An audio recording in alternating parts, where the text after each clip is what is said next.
La situation de l'Afghanistan peut bien arriver au Mali. Imaginez, nous sommes en 2023, l'armée française a quitté le Mali, mais en partant, elle a installé au pouvoir avec notre complicité un régime fantoche qui lui donne toutes les garanties. Ce régime fantoche fera tout ce que la communauté internationale voudra. Il publiera des faux rapports, pratiquera la surfacturation et les détournements de l'aide internationale.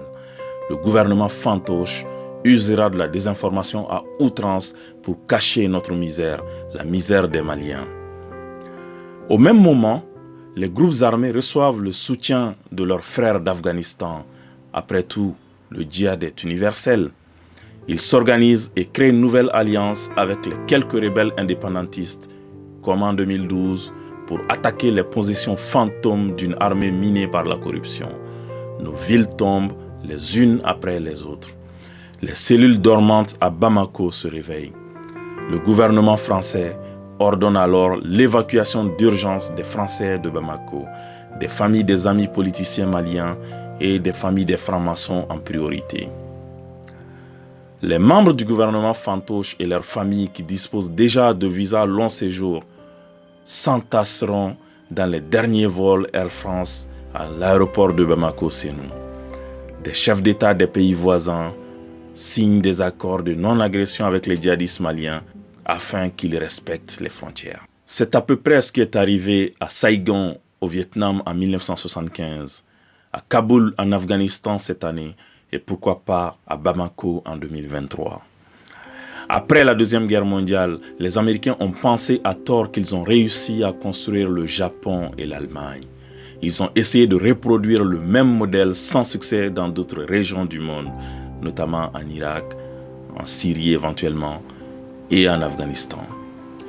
Les Français ont voulu copier le même dispositif au Mali, mais sans succès. Le diagnostic, à l'évidence, est sombre. La source de notre malheur est politique. La solution ne peut être que politique.